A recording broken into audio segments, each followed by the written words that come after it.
Okay, well, a very good and pleasant evening to one and all, and welcome back in this session. Where in the last sessions we will discuss the theoretical aspect about the reconstruction of the company.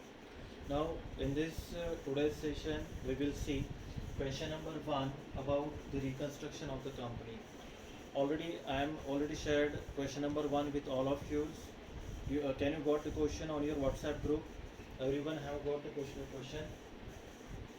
Okay now check the question सगळ्यांनी प्रश्न त्या ठिकाणी open करा WhatsApp ग्रुपवरचा प्रश्न open करा सगळ्यांनी we will see the answers of the questions in this reconstruction of the company now question number one indicates पहा question number one काय सांगतोय a very simple questions I will take in this first session you can check the question in your WhatsApp group now question number one indicates balance sheet of Alpha Company Limited as on 31st December 1999. A balance sheet will be given in this question and we will sort out the question in the reconstruction of the company. Now see that liability side there is a share capital, sundry creditors, land and buildings, next asset side land, plant, stock, debtors, cash and last item that is a profit and loss account. Now after the given balance sheets we will go through the adjustment. Now see that what the information will indicate. First information indicates equity shares are to be reduced by rupees 30. Now whenever the information is given in this reconstruction of the company, first of all you can check the face value of the equity shares. Now first of all you will check the equity shares value in the given balance sheet on liability side. पहा equity shares किती रुपयांचे दिलेले आहेत आणि किती shares आहेत. as per the given question how many equity shares were there. yes, equity shares किती दिलेले आहेत. simple, these are the 4000 equity shares of how much rupees, 100 rupees. In this way, company have the equity share capital of rupees 4 lakhs. Company कडे equity shares capital किती आहे? This is the 4 lakh rupees. Now in this stage information given. आता information काय सांगितलेलं आहे? Reconstruction करण्यामागचा महत्त्वाचा उद्देश एकच आहे. To reduce the overvalued asset. Or second things we can say to avoid, to eliminate the fictitious assets. आता या प्रश्नामध्ये fictitious assets कोणते आहेत? फक्त एक ॲसेट आपल्याला दिसते. ती ॲसेट कोणती आहे? Profit and loss account. Asset साईडला जे दिलेलं आहे ते कोणतं आहे? Profit and loss account. आता प्रॉफिट अँड लॉस अकाउंटचं बॅलन्स किती आहे? Simple, we say it is 1,40,000. आता हे 1,40,000 रुपये आणायचे कुठून? तर सिंपल आहे की कंपनीकडे जे काही त्या ठिकाणी शेअर कॅपिटल असेल किंवा जे काही डिबेंचर्स असतील त्यांची व्हॅल्यू आपल्याला कमी करावी लागेल आणि त्यांच्या व्हॅल्यूमधून आपल्याला त्या ठिकाणी हे जे काही 1,40,000 रुपये आहेत या प्रश्नामधले ते आपल्याला जमा करायचे. आता इन्फॉर्मेशन काय सांगते बघा. दिलेलं बॅलन्स शीट काय सांगतं की कंपनीकडे 4,000 शेअर्स आहेत. कसे आहेत? इक्विटी शेअर्स आहेत. किती रुपयांचे आहेत? 100 rupees. In this way company have the capital of rupees 4 lakh. आता इन्फॉर्मेशन मध्ये काय सांगितलंय?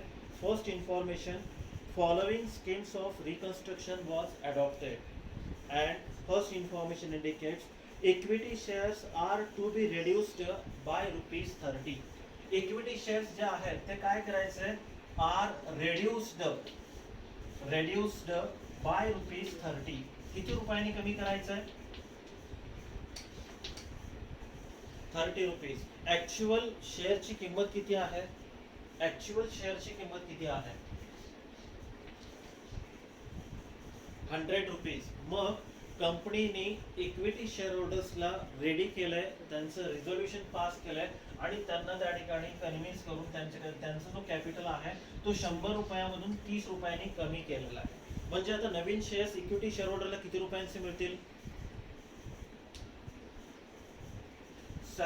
70 रुपयाचे शेअर्स त्या ठिकाणी मिळतील. कोणाला? एक्झिस्टिंग इक्विटी शेअर होल्डर्सला. म्हणजे 30 रुपयांचं काय झालंय? कंपनीला गेन झालंय का लॉस झालाय?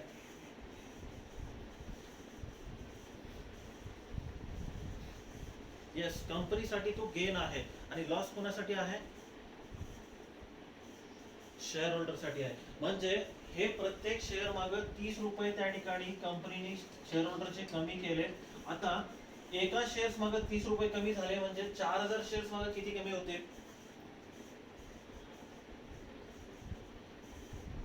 1,20,000 रुपये त्या ठिकाणी 1,20,000 रुपयांचं त्या ठिकाणी कंपनीकडे बॅलन्स निर्माण झालं. तो बॅलन्स कुठे जमा करायचा आहे? Specific account, that is capital reduction account. Capital reduction अकाउंटला हे पैसे आपण काय करणार आहेत? जमा करणार आहेत. मग नवीन शेअर होल्डरचा जे काही कॅपिटल असणार आहे किंवा नवीन शेअर होल्डर जे काही शेअरची किंमत आहे ती किती रुपये आहे? 70 रुपये. And how many shares will be that? Shares are exactly same. शेअरची क्वांटिटी कमी होणार नाही, फक्त कंपनीच्या शेअरची किंमत कमी होईल. ती शेअरची किंमत किती होणार आहे? 70 रुपये होणार आहे. म्हणजे 4000 गुणिले 70 रक्कम येणार 2,80,000, 2,80,000. Are you getting? पहिलं आपण इफेक्ट काय करतोय की जे काही शेअर्स इक्विटी शेअर्स होते कंपनीकडं त्या शेअर होल्डरची जी काही किंमत आहे पर शेअर ती आपण काय केलेली आहे? रिड्यूस केलेली आहे. किती रुपयांनी? बाय ₹30. आता आपल्याला बघायचं आहे की याची जर्नल एंट्री काय होणार आहे. ओके, इथपर्यंत कॅल्क्युलेशन लक्षात आले? Now we will see the journal entry. आता आपण जर्नल एंट्री बघणार आहे. जर्नल एंट्री कशी होईल? बाकी राहू द्या खाली, लक्ष द्या. First of all face value असलेला शेअर बघू आपण कोणता आहे, नंतर तुम्ही सुरुवात एंट्री करायची आहे. ओल्ड. ओल्ड म्हणजे जुने. काय आहेत जुने? काय होते जुने? काय होते? Yes, old equity share capital account debit. मी पहिली एंट्री सुरू करतोय. Very initial old equity shares capital account debit. किती रुपये डेबिट पडतील? किती शेअर्स होते? 4000 शेअर्स गुणिले प्रत्येक शेअरची किंमत किती? 100 रुपये. ओके, अमाऊंट किती झाली? अमाऊंट झाली 4 lakhs. ओके, अमाऊंट झाली 4 लाख रुपये. सेकंड थिंग्स, आता या इक्विटी शेअरच्या ऐवजी कंपनी काय करणार आहे? नवीन इक्विटी शेअर देणार आहे. To new equity share capital account. To new equity share capital account. आता क्वांटिटी सेम राहणार आहे. क्वांटिटी किती असणार आहे? 4000 ला 4000 क्वांटिटी असेल गुणिले or multiplied. How much rupees? 70 rupees. 100च्या ऐवजी 70 रुपयांनी शेअर्स इश्यू करतील. आता मल्टिप्लिकेशन करायचं आहे. 4000 multiplied by 70, amount comes to rupees 2,80,000. ही झाली अमाउंट 2,80,000. आता पुढं करायचं आहे. तो कॅपिटल रिड्यूस झालाय. किती रुपयांनी रिड्यूस झालाय?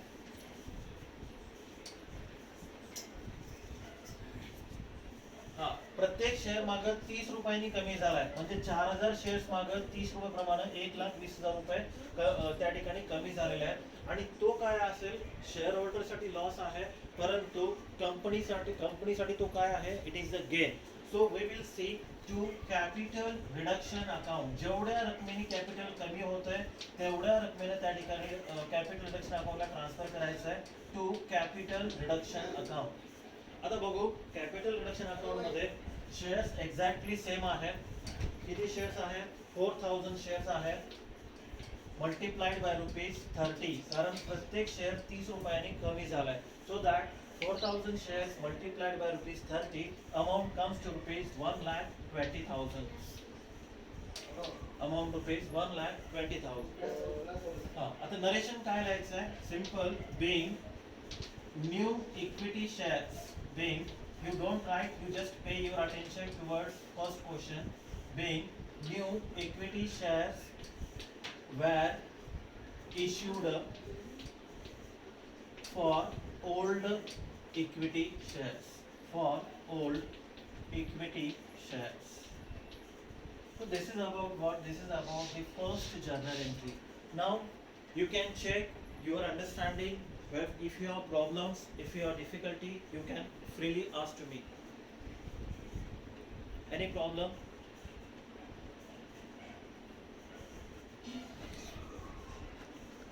नाव we will go for information number second. आता ही झाली पहिली एंट्री कॅपिटल रिडक्शन अकाउंट संबंधी. जेव्हा रिकन्स्ट्रक्शन आपण करतो त्यावेळेस कॅपिटलची व्हॅल्यू काय होत असते, कमी होत असते. नाव सेकंड वन. आता सेकंड वन काय सांगितलंय, जसं इक्विटी शेअर होतं तसं कंपनीकडे आता आणखीन काय आहे, प्रिफरन्स शेअर्स आहेत. आता प्रिफरन्स शेअर असताना आपण परत तेच कॅल्क्युलेशन करायचं आहे ज्याप्रमाणे आपण इक्विटी शेअरचं केलं होतं. आता काय करायचं आहे, अगेन वी विल सी कंपनीकडं प्रिफरन्स शेअर्स किती आहेत, कंपनीकडे प्रिफरन्स शेअर्स किती आहेत. येस, 10,000 प्रेफरन्स शेअर्स आहेत ऑफ ₹10 इच. कंपनीकडे 10,000 शेअर्स आहेत आणि किती रुपयांचे आहेत, 10 रुपयांचे आहेत. आता बघू आपण. आता परत कॅल्क्युलेशन तसंच करणार आहे, फक्त जिथं इक्विटी शेअर होतं तिथं आपण काय करणार आहे, प्रिफरन्स शेअर नावाचा त्या ठिकाणी शब्द टाकणार आहे. पण नाउ पे युअर अटेन्शन. आता old preference share capital account debit. Second entry आपण पाहतोय, old preference share capital account debit. किती शेअर्स आहेत कंपनीकडे आणि किती रुपयांचे आहेत. Yes, 10,000 shares of ₹10 each. Amount comes to ₹1 lakh. Amount किती येणार आहे, 1 lakhs. पहिलं सुरुवात केली आपण entry number second. Don't discuss मध्ये बोलू नका, थोडंसं लक्ष द्या. Old preference share capital account debit. जसं equity share capital account debit टाकलं होतं तसंच old preference share capital account debit. How much share, 10,000 shares. How much amount, 10 rupees per share. Multiplication 10,000 multiplied by ₹10. Amount comes to ₹1 lakh. Amount झाली 1 lakh.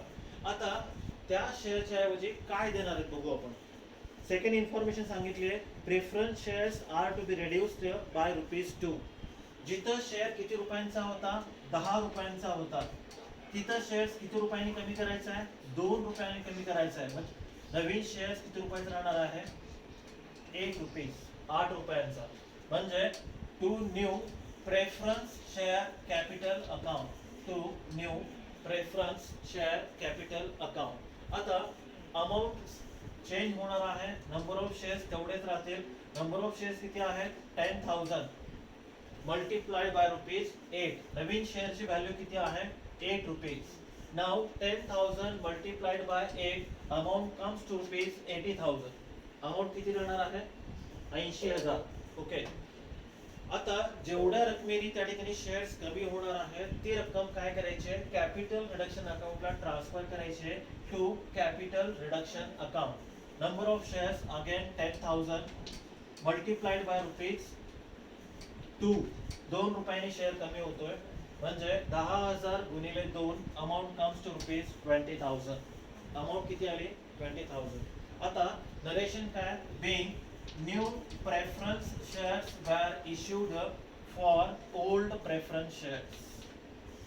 Being new preference shares were issued for old preference shares. This is about preference shares and information number second. Have you anyone doubt about entry number 1 and entry number second? Okay. Now we will move towards next one. आता आपण पुढे जाणार आहे. आता capital reduction account मध्ये किती पैसे जमा झालेत बघा. Can I clear the writings, हे क्लिअर करू का मी.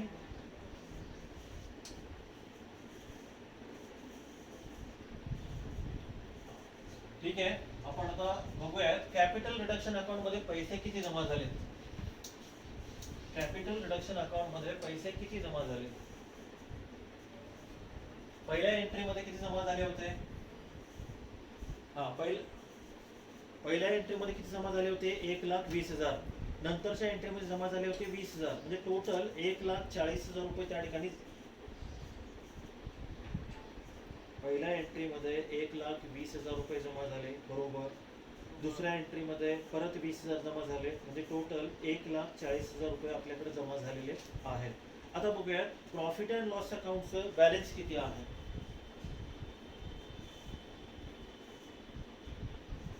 प्रॉफिट अँड लॉस अकाउंटचं बॅलन्स किती आहे बघा.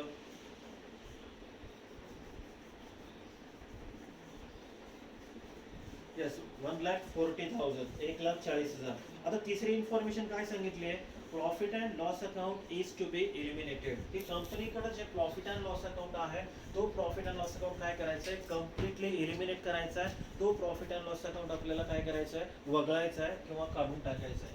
मग प्रॉफिट अँड लॉस अकाउंट जे वजा करायचं आहे ते कुठून वजा करायचं आहे, कुठल्या अकाउंट मधून वजा करायचं आहे,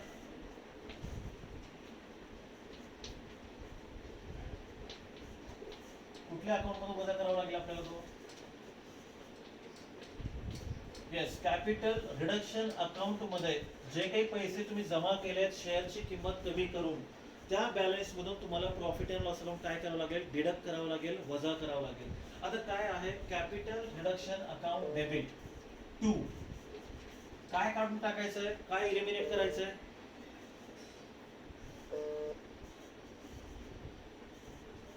एलिमिनेट काय करायचं, हा profit and loss account debit balance eliminate करायचं आहे. प्रॉफिट अँड लॉस अकाउंटचा डेबिट बॅलन्स एलिमिनेट करायचा आहे to profit and loss account, to profit and loss account. Balance किती आहे, 1,40,000, 1,40,000. बॅलन्स किती आहे, 1,40,000, 1,40,000. आता नरेशन्स काय लिहायचंय, नरेशन लिहित असताना सिंपल तेवढंच लिहायचंय, Bing fictitious assets or being profit and loss account, profit and loss account were written off completely, where profit and loss account written off completely. संपलं इथं, त्या ठिकाणी तुमचा पहिला प्रश्न क्लिअर होतो. तीनच एंट्री होतील, जो काही प्रश्न आपण घेतलेला आहे तीन इन्फॉर्मेशनचा, 3 ॲडजस्टमेंटचा आपण इफेक्ट दिलेला आहे आणि त्या ठिकाणी पुढचा प्रश्न आपण त्या म्हणजे जे काही प्रश्न आहे आपण तो कम्प्लीट केलेला आहे. Now anyone have the problem till entry number 3rd?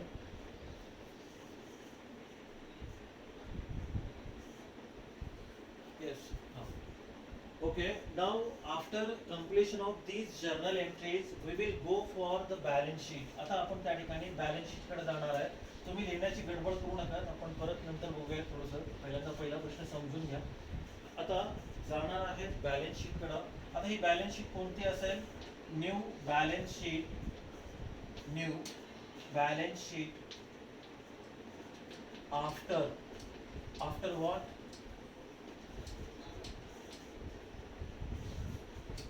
New balance sheet after reconstruction. एक बॅलन्स शीट ड्रॉ करावी लागेल याच्यामध्ये, लक्ष द्या सगळ्यांनी.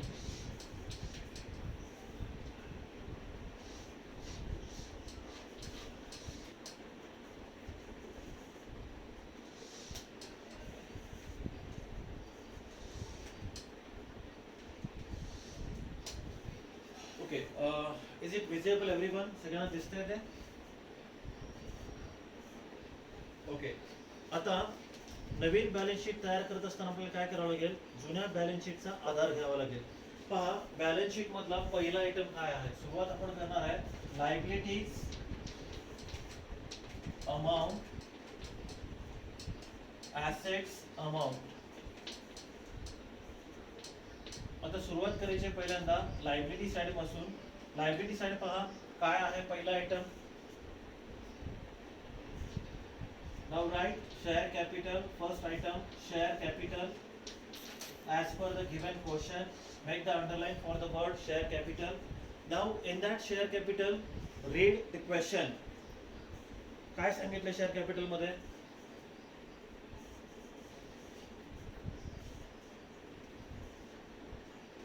हा आता इथं किती सांगितलंय, 4,000 इक्विटी शेअर्स ऑफ ₹100 each.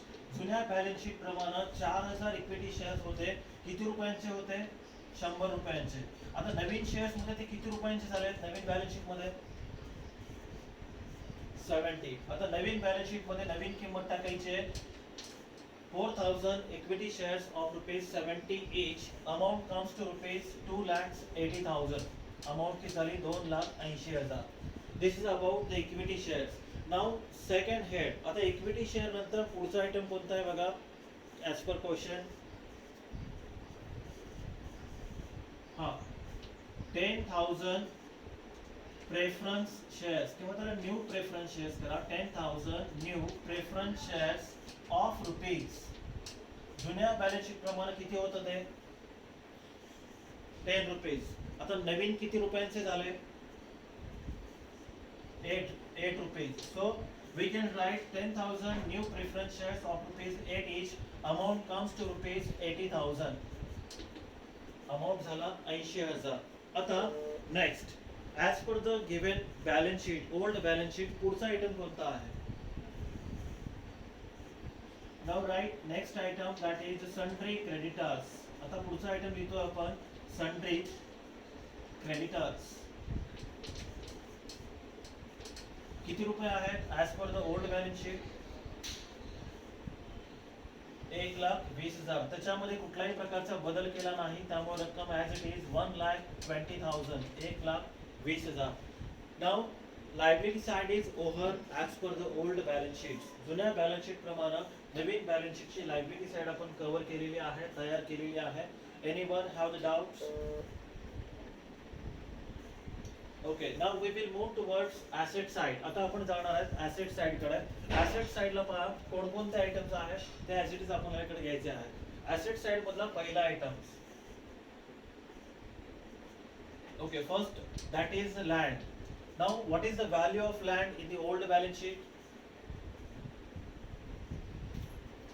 2,20,000. आता लँड मध्ये काही बदल केलाय का? ओके, लँड मध्ये काही बदल केला नाही, म्हणून लँडची किंमत ॲज इट इज आपण ठेवणार आहे, कारण त्याच्यामध्ये काही चेंजेस नाही आहेत. So that we are not making any changes in the amount. लँडची किंमत आहे again 2,20,000, 2,20,000. Next assets as per the old balance sheets. Okay, second one that is the plant. Okay, what is the value of plant in the old balance sheet?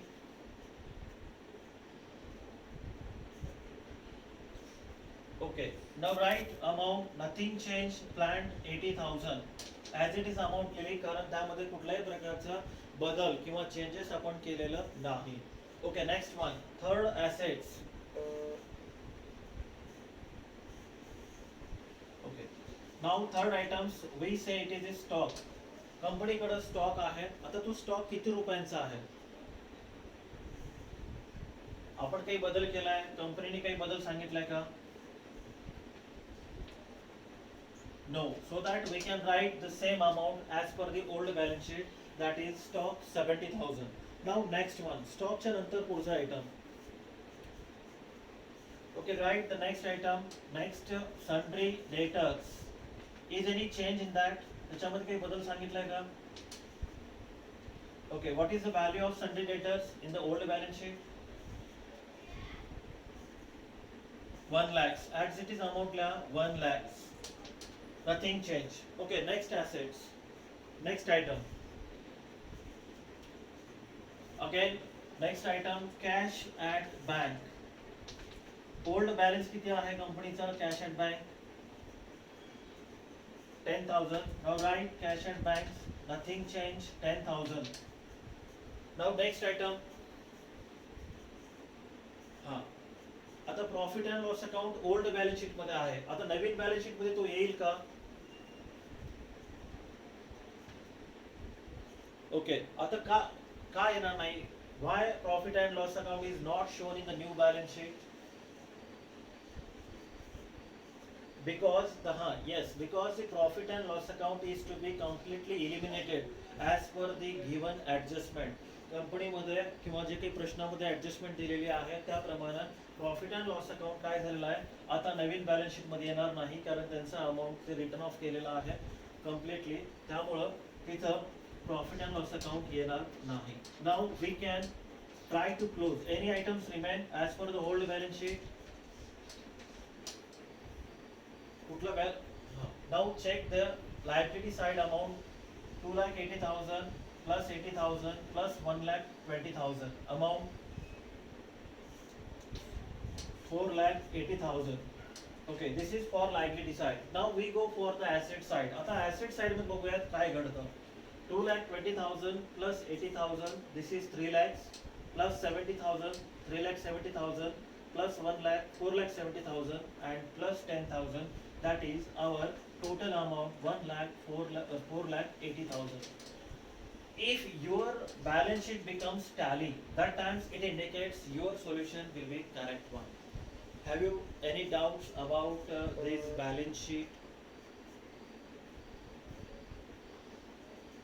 Okay, in this way here question number 1 is completed in all respect.